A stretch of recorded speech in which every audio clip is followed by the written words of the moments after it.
औज़ुबिल्लाहि मिनश्शैतानिर्रजीम बिस्मिल्लाहिर्रहमानिर्रहीम।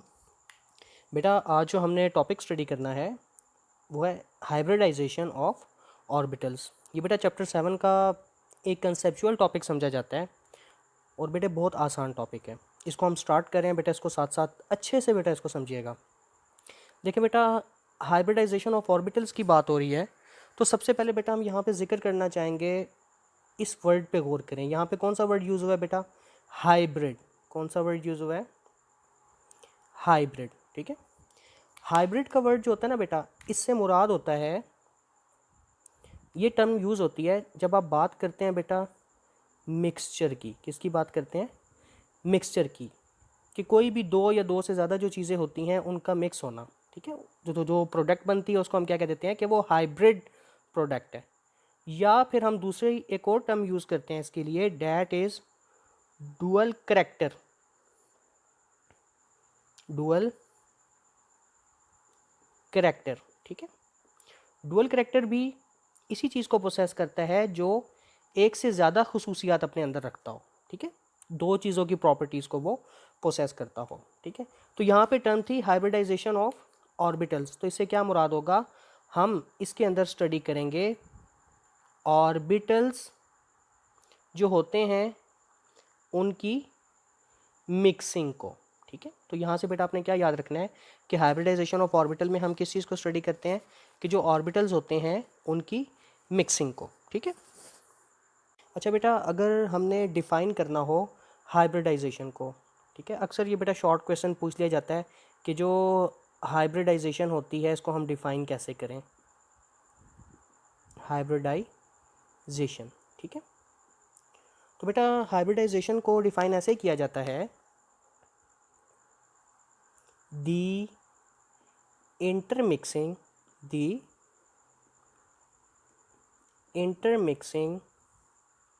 of atomic orbitals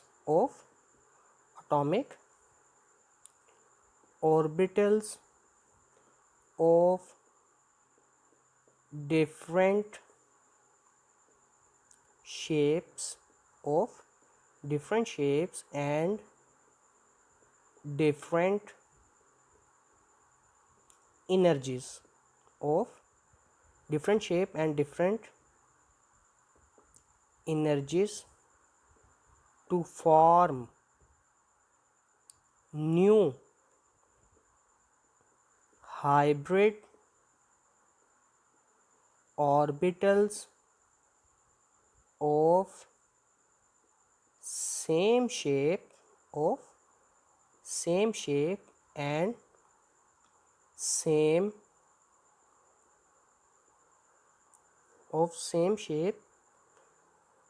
shapes and same energies। ठीक है, हाइब्रिडाइजेशन बेटा कैसा प्रोसेस है जिसके अंदर हम किस चीज़ को स्टडी करते हैं? इंटरमिक्सिंग को। ठीक है, इंटरमिक्सिंग से क्या मुराद होता है? एक दूसरे से मिक्स होना। किसका? एटॉमिक ऑर्बिटल्स का। किसका बेटा मिक्स होना? एटॉमिक ऑर्बिटल्स का। ठीक है, जिनकी डिफरेंट शेप्स होती हैं और डिफरेंट ही एनर्जीज होती हैं। तो हाइब्रिडाइजेशन में बेटा क्या चीज़ इंटरमिक्स होती है एक दूसरे के साथ? एटॉमिक ऑर्बिटल्स मिक्स होते हैं जिनकी शक्लें भी अलग अलग होती हैं और उनकी एनर्जीज भी जो होती हैं वो भी अलग अलग होती हैं, और वो इंटरमिक्स हो के क्या बनाते हैं? To form new hybrid orbitals. वो क्या बनाते हैं बेटा? New hybrid orbitals of same shapes and same energies. ठीक है, कि हाइब्रिडाइजेशन में बेटा क्या होता है? इंटरमिक्सिंग होती है एटॉमिक ऑर्बिटल्स की, जो एटॉमिक ऑर्बिटल्स भी वो जिनकी डिफरेंट शेप्स थी और डिफरेंट एनर्जीज थी। ठीक है, तो एटॉमिक ऑर्बिटल्स के जो डिफरेंट शेप्स और डिफरेंट एनर्जीज वाले थे वो एक दूसरे के साथ इंटरमिक्स हो जाते हैं, मिक्स होते हैं।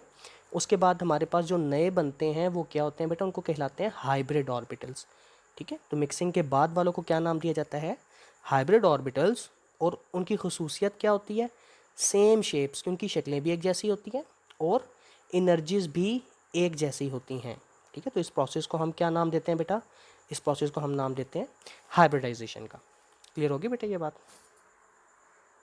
अच्छा बेटा, नेक्स्ट हाइब्रिडाइजेशन को जब हम स्टडी करते हैं ना बेटा, हमारे लिए जानना बहुत ज़रूरी है कि आखिर हाइब्रिडाइजेशन की क्यों ज़रूरत है और इसकी क्या इम्पोर्टेंस है। ठीक है। अच्छा बेटा, यहाँ पे आपको बताता चलूँ बेटा, देखो यहाँ पे हम एक चीज़ को डिस्कस करेंगे, that is electronic configuration of carbon atom. किसकी डिस्कस करेंगे बेटा? इलेक्ट्रॉनिक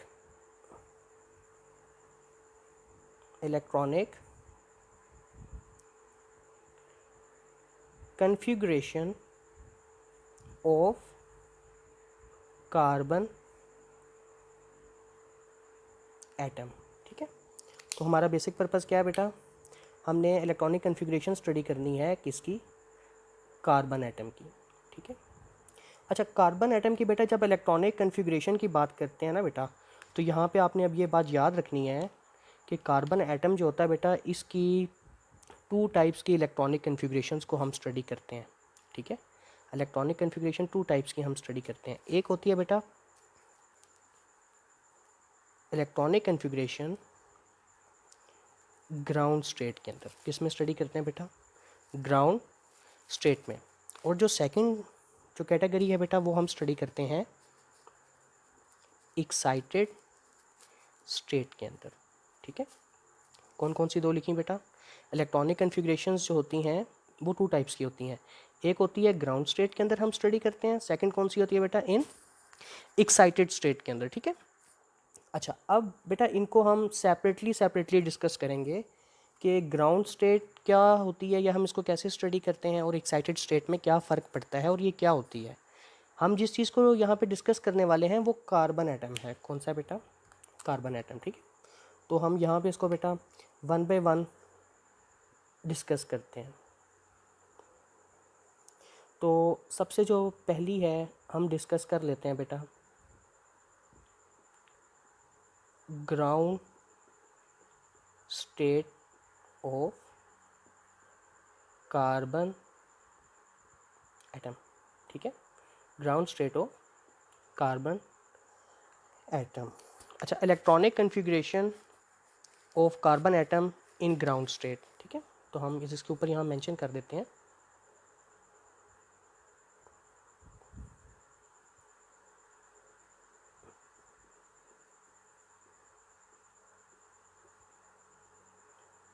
इलेक्ट्रॉनिक कन्फिग्रेशन को। ठीक है। ये CONF किसको रिप्रेजेंट कर रहा है? कन्फिग्रेशन को। अच्छा बेटा, कार्बन का हमें पता है, कार्बन को हम लिखते हैं बेटा C6 लिखा जाता है इसको। ठीक है। कार्बन को क्या लिखते हैं हम? C6। ठीक है। ये इसका एटॉमिक नंबर है। अगर हम इसकी इलेक्ट्रॉनिक कन्फिग्रेशन लिखें, इलेक्ट्रॉनिक कन्फिग्रेशन जो इसकी बेटा लिखी जाती है, that is 1s2 2s2 2p2। ठीक है। टोटल कितने थे? 6 इलेक्ट्रॉन्स थे। ठीक है। तो हमने इनको इलेक्ट्रॉनिक कन्फिग्रेशन में जब लिखा 1s2 गैस ऑर्बिटल में 2, 1s वाले में 2 आए, 2s वाले में भी 2 इलेक्ट्रॉन्स, इसी तरीके से 2p वालों में भी 2, 2 4 5 6 पूरे हो गए। ये जो हमने बेटा अभी लिखी है ना इसकी, ये नॉर्मल स्टेट है जिसको आप कहते हो कि हमने इसको ग्राउंड स्टेट के अंदर लिखा है। ये हमने किसके अंदर बेटा कन्फिग्रेशन लिखी है? इन ग्राउंड स्टेट। ठीक है। अच्छा, ये तो कार्बन की ग्राउंड स्टेट कन्फिग्रेशन हो गई जिसको हमने नॉर्मल लिखा। ठीक है। सेकंड हम यहाँ पे डिस्कस करने लगे हैं electronic configuration of carbon atom in excited state. Second हम किसको स्टडी करने लगे हैं? Electronic configuration of carbon atom in excited state. अच्छा, अब बेटे देखो यहाँ पे ज़रा गौर कीजिएगा, मैं अगेन लिख रहा हूँ C6। क्या लिखा हमने? C6 ही। लेकिन यहाँ पे बेटा अब हम इस तरीके से लिख रहे हैं 1s2 2s2, इसको हम इसके जो डीजेनरेट ऑर्बिटल्स होते हैं उस फॉर्म में लिख रहे हैं 2px 2py 2pz 2px 2py 2pz भी ये बेटा डीजेनरेट ऑर्बिटल्स कहलाते हैं। ये आपने मैग्नेटिक क्वांटम नंबर में भी ये आपने चीज़ को डिस्कस किया था पार्ट 1 के अंदर, ठीक है। अच्छा, अब आप देखें होन्स रूल के मुताबिक इनके अंदर हम एक एक इलेक्ट्रॉन ऐसे फिल करते थे इस तरीके से, और ये 2 to 4 px में एक आ गया, py में एक आ गया, और 2 to 4 5 and 6, तो ये क्या होगा 0। अब आपसे पूछा जाए ये स्टेट कौन सी है, ये वही वाली लिखी है। यहाँ पे 2p हमने एक साथ लिख दिया था ना बेटा, अब हमने इसी 2p को थोड़ा सा खोल के लिखा है वाजिया करके। है ये अभी भी कौन सी स्टेट है बेटा, ग्राउंड स्टेट ही है। इसको अब हम कन्वर्ट करते हैं एक्साइटेड स्टेट के अंदर। अच्छा बेटा, जब आपने कार्बन को एक्साइटेड स्टेट में लिखना है ना, C6 ही लिख रहे हैं in excited state, 1s 2s 2px 2py 2pz, ठीक है, 2px 2py एंड 2pz। अच्छा, अब आप बेटा यहाँ पे थोड़ा सा ज़रा इस चीज़ पे थोड़ा सा गौर कीजिएगा। इसको बेटा थोड़ा सा मैं एडजस्ट कर रहा हूँ। अच्छा, अब आप देखिएगा बेटा ज़रा इसको 1s 2s 2px 2py 2p हमने कन्फिग्रेशन लिख ली। अब इसमें इलेक्ट्रॉन्स को देख रहे हैं। अब बेटा समझो बात को, ग्राउंड स्टेट और एक्साइटेड में क्या फ़र्क होता है, जो 2s2 होता है ना बेटा ये आपके पास, ठीक है। अब 2px 2py 2pz ये तो p के ऑर्बिटल्स हैं, ठीक है। इससे पीछे वाला कौन सा है 2s ऑर्बिटल। इसमें से एक इलेक्ट्रॉन को एक्साइट करवा के हम किस में ले जाते हैं, ये जो एम्प्टी वाला पड़ा हुआ है इसके अंदर किसी किस्म का इलेक्ट्रॉन नहीं है। तो अब हम इसकी अगर कन्फिग्रेशन लिखेंगे तो हम इसकी कैसे लिखेंगे बेटा, 1s 2 2s 1, पीछे एक अभी एक्साइट हो जाना है। 2px में पहले से एक मौजूद था, 2py में भी मौजूद था, 2pz 0 था ग्राउंड के अंदर, लेकिन एक्साइटेड में क्या हुआ 2s वाले से हमने एक को इसमें जंप करवा दिया एक्साइट करवा के, ठीक है। अब आप गौर करो, ये जो है इसका जो 2pz वाला जो ग्राउंड स्टेट में एम्प्टी था वो एक्साइटेड के अंदर क्या हो गया बेटा, वो भी उसके अंदर भी एक इलेक्ट्रॉन आ चुका है। अच्छा, अब बेसिक चीज़ बेटे आती है, अगर हम इन दोनों के अंदर क्या फ़र्क है, ठीक है। अब बेटा इस पे थोड़ा सा ज़रा ना इसको ज़रा समझिएगा। यहाँ पे वो आपको ये बताना चाह रहा है, देखें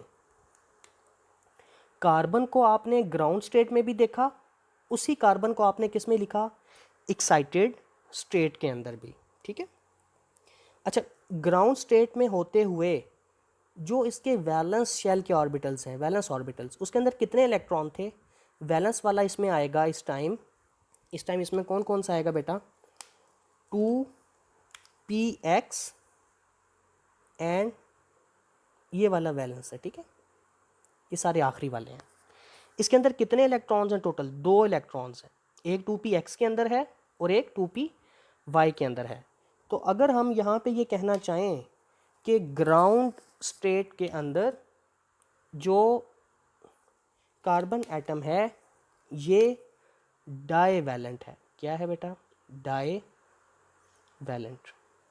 डाईवैलेंट से क्या मुराद होता है कि बेटा इसकी 2 वैलेंसी है और ये कार्बन ग्राउंड स्टेट के मुताबिक सिर्फ 2 बॉन्ड बना सकता है, क्योंकि इसके वैलेंस शेल के अंदर 2 इलेक्ट्रॉन अवेलेबल हैं, ठीक है। तो ग्राउंड स्टेट के मुताबिक कार्बन को क्या कहा जाता है कि कार्बन डाईवैलेंट है, ठीक है। क्लियर होगी बेटा यहाँ तक बात। नेक्स्ट बात ये आती है कि जब हम एक्साइटेड स्टेट के अंदर कार्बन को स्टडी करते हैं, अब आप देखो कि जो वैलेंस इलेक्ट्रॉन्स हैं हाफ फिल्ड वो कितने हैं। अब आप यहाँ पे देखोगे कि यहाँ पे 2s में एक इलेक्ट्रॉन मौजूद है 2p x वाले में एक इलेक्ट्रॉन मौजूद है, 2py वाले में एक इलेक्ट्रॉन और 2pz वाले में एक इलेक्ट्रॉन। ठीक है, ये हमने फिलिंग बेटा इनकी सिंगल सिंगल इलेक्ट्रॉन से की थी। ये हुंस रूल था, अगर आपको याद हो पार्ट 1 में बेटा आपने पढ़ा था। ठीक है, अच्छा अब आप देखें एक एक इलेक्ट्रॉन मौजूद है और टोटल कितने हैं 4। तो यहाँ से हमें इस चीज़ का आइडिया हुआ कि एक्साइटेड स्टेट के अंदर जो कार्बन एटम होता है वो 4 इलेक्ट्रॉन रखता है वैलेंस में। तो इससे क्या मुराद है, ये कैसे बिहेव कर रहा है एज आ टेट्रा वैलेंट, एज आ टेट्रा वैलेंट। कि यहाँ से हमें ये पता चला कि एक्साइटेड के अंदर जो कार्बन होता है वो टेट्रा वैलेंसी को प्रोसेस करता है। टेट्रा वैलेंट होने से क्या मुराद है कि कार्बन 4 बॉन्ड बना सकता है। कितने बना सकता है बेटा? डाई वैलेंट से क्या मुराद था? 2 बॉन्ड्स। ठीक है, और टेट्रा वैलेंट से क्या मुराद है? 4 बॉन्ड्स, 4 बॉन्ड्स बन सकते हैं। ठीक है, हाँ जी बेटा, मैं आपको दोबारा से एक दफ़ा इसका बता देता हूँ कि इम्पोर्टेंस हम स्टडी कर रहे थे कि हमें क्यों ज़रूरत पेश आती है हाइब्रिडाइजेशन को स्टडी करने की। तो हम यहाँ पे डिस्कस कर रहे थे इलेक्ट्रॉनिक कन्फिग्रेशन को। हमने जिसकी एग्जांपल ली वो कार्बन एटम को डिस्कस करना था। इलेक्ट्रॉनिक कन्फिग्रेशन बेटा 2 टाइप की स्टडी की जाती हैं एटम्स की। एक होती है ग्राउंड स्टेट और दूसरी कौन सी होती है? Excited state. ठीक है, अच्छा इलेक्ट्रॉनिक कन्फिग्रेशन हमने पहले ग्राउंड स्टेट के अंदर लिखी C6, जिसके अंदर ये हमने सिंपल लिखी इसको ग्राउंड स्टेट के अंदर। तो यहाँ से हमें पता चला कि वैलेंस में 2p वाले में सिर्फ 2 इलेक्ट्रॉन थे, इसलिए हमने इनको क्या कह दिया? Die valent. डाई वैलेंट से क्या मुराद है? सिर्फ 2 बॉन्ड बना सकता है। ठीक है, अच्छा इसी तरीके से जब हमने electronic configuration of carbon atom को स्टडी किया इन एक्साइटेड स्टेट, पहले हमने ग्राउंड स्टेट लिख ली वही वाली, यहाँ पे 2p2 था, हमने इसी चीज़ को 2px 2py 2pz की फॉर्म में लिखा और ये जो 2 इलेक्ट्रॉन थे इनको सिंगल सिंगल स्पिन के साथ फिल किया हुंस रूल के मुताबिक। 2 इलेक्ट्रॉन पूरे हो गए थे तो 2pz वाला एम्प्टी रहा। ये ग्राउंड स्टेट थी। ठीक है, जिसके मुताबिक कार्बन को डाईवैलेंट होना चाहिए, लेकिन एक्चुअल के अंदर जब कार्बन बॉन्ड बनाता है तो वो कितने बनाता है बेटा? 4 बॉन्ड बनाता है। ठीक है, तो उसके लिए एक्साइटेड स्टेट को स्टडी करना ज़रूरी है। एक्साइटेड स्टेट क्या होती है? जो उनसे पीछे वाला ये जो शेल था ऑर्बिटल था 2s2, इसमें से एक इलेक्ट्रॉन को जंप करवा के कहाँ लेके जाया जाता है बेटा? 2pz वाला के अंदर। ठीक है, तो हमने ये अब एक्साइटेड फॉर्म लिखी। अब यहाँ पे जहाँ पे पहले ग्राउंड में 2s2 था, अब 2 की जगह क्या लिखा हमने? 1 इलेक्ट्रॉन। एक इसका इलेक्ट्रॉन कहाँ गया? वो जंप करवा के हम किस में ले आए? 2pz वाले में। तो आपके पास न्यू कन्फिग्रेशन जो बनी 1s2 2s1 2px1 2py1 2pz1। ठीक है, तो यहाँ पे पार्शली फिल्ड जो इलेक्ट्रॉन्स थे वैलेंस में वो कितने हो गए? वो 4 हो गए। ठीक है, 1 2 3 4। अब एक्साइटेड स्टेट ये बता रही है कि कार्बन एटम डाईवैलेंट नहीं। हम इसको कैसे स्टडी करेंगे? As a tetravalent. टेट्रावैलेंट से क्या मुराद? कि ये 4 बॉन्ड्स बना सकता है। ठीक है बेटे, जी बेटा हमने यही एक्साइटेड स्टेट जो थी ना बेटा, इसको अगेन लिखा यहाँ पे। ठीक है, कि जो 2s था 2s2 था, इसमें से एक इलेक्ट्रॉन जंप करवा के किस में आया था? 2pz के अंदर। तो ये जो हमारे पास फॉर्म बनी थी ये एक्साइटेड स्टेट थी, हमने इसको अगेन लिखा है। अच्छा बेटा, अब यहाँ पे हमने लास्ट टाइम भी ये बात अभी पढ़ी है कि ये पार्शली फिल्ड जो वैलेंस इलेक्ट्रॉन्स हैं या वैलेंस शेल के इलेक्ट्रॉन्स हैं, ये शो कर रहे हैं कि जो कार्बन एटम है वो कैसे है, कैसे बिहेव करेगा? As a tetravalent. कैसे बिहेव करेगा?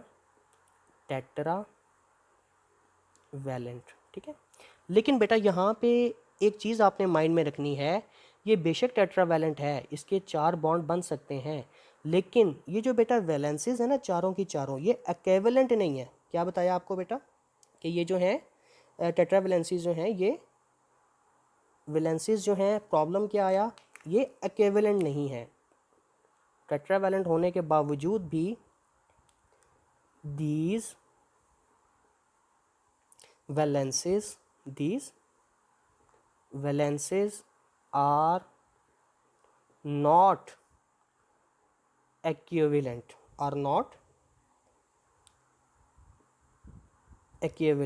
ठीक है, बराबर नहीं है।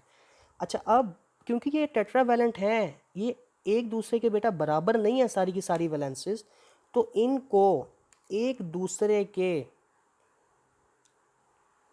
इक्विवेलेंट करने के लिए हम यहाँ पे बेटा एक थ्योरी का नाम लिख रहे हैं। ये जो थ्योरी है ये कहलाती है ऑर्बिटल हाइब्रिडाइजेशन थ्योरी। ठीक है, तो इनको इक्विवेलेंट करने के लिए जो थ्योरी यूज़ होती है उसका क्या नाम है? Orbital hybridization theory. यही जो हम टॉपिक स्टडी कर रहे हैं, ऑर्बिटल हाइब्रिडाइजेशन थ्योरी। ठीक है, अच्छा अब इस थ्योरी को बेटा मैं आपको आसान तरीके से समझा रहा हूँ। वो आपको ये बता रहा था कि ये चारों जो हैं ये टेट्रावैलेंट है, कार्बन स्टेम टेट्रावैलेंट है, 4 बॉन्ड बना सकता है। लेकिन ये चारों की चारों वैलेंसीज जो हैं ये एक दूसरे के बराबर नहीं हैं। इनको बराबर करने का कंसेप्ट किसने दिया? ऑर्बिटल हाइब्रिडाइजेशन थ्योरी ने, जो हम टॉपिक स्टडी कर रहे हैं। ठीक है, अच्छा अब ये जो हाइब्रिडाइजेशन का प्रोसेस जो है ना ये आपको ये बताता है कि इनकी टेट्रावैलेंसी को आप ऑर्बिटल हाइब्रिडाइजेशन के टॉपिक के ज़रिए टेट्रावैलेंसी जो कि इक्विवेलेंट नहीं थी उसको इक्विवेलेंट कर लिया जाएगा। क्या किया जाता है बेटा? तो जो टेट्रावैलेंट थे कार्बन एटम की जो वैलेंसीज थी सारी की सारी ये नॉट इक्विवेलेंट थी। इनको इक्विवेलेंट किसने बनाना है? ऑर्बिटल हाइब्रिडाइजेशन थ्योरी ने।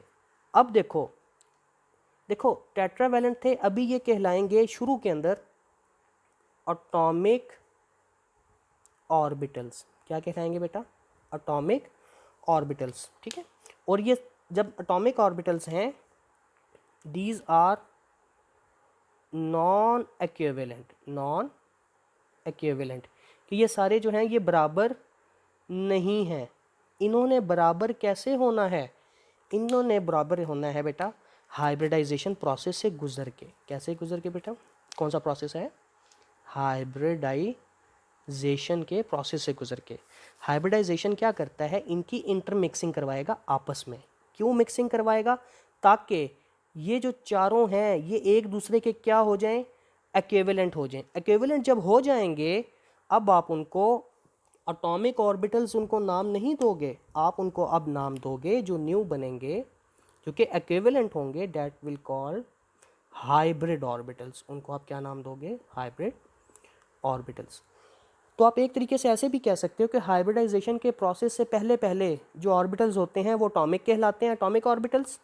और हाइब्रिडाइजेशन के प्रोसेस के बाद वही ऑर्बिटल्स जब इक्विवेलेंट हो जाते हैं, उनकी शक्लें एक जैसी, उनकी एनर्जी एक जैसी, हर लिहाज से बराबर हो जाते हैं, तो अब आप उनको क्या कह देते हो?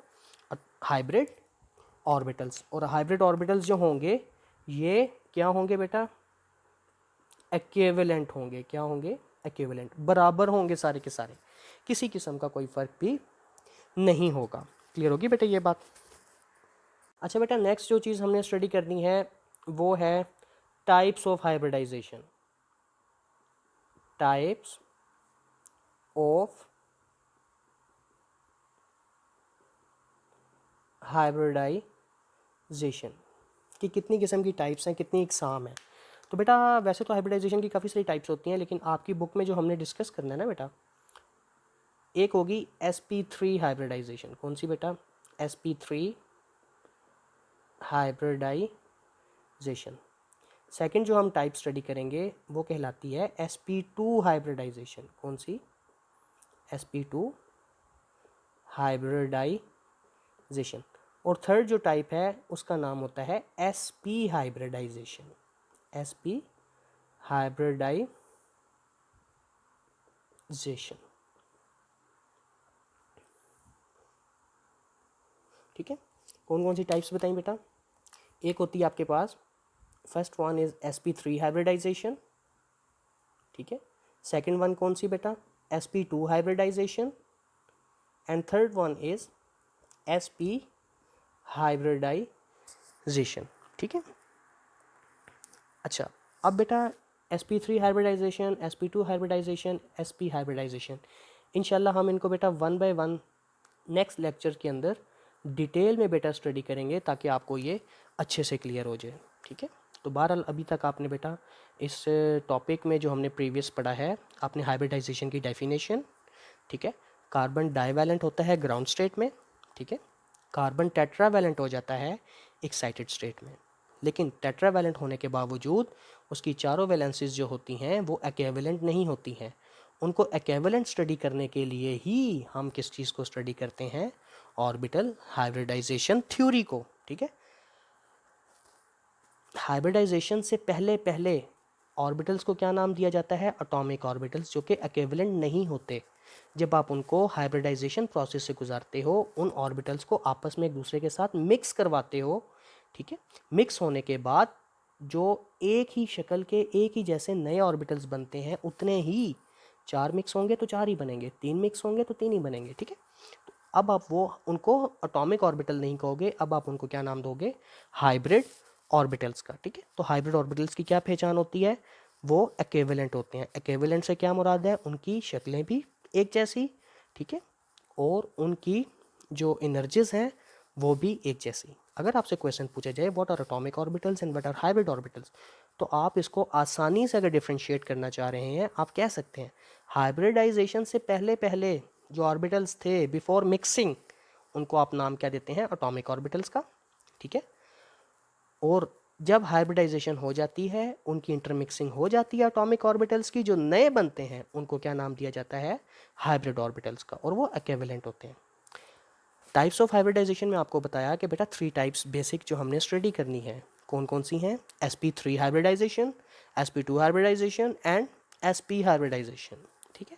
तो इनकी बेटा जो डिटेल स्टडी है, इंशाल्लाह हम लोग नेक्स्ट लेक्चर में उसको डिटेल स्टडी करेंगे, ठीक है।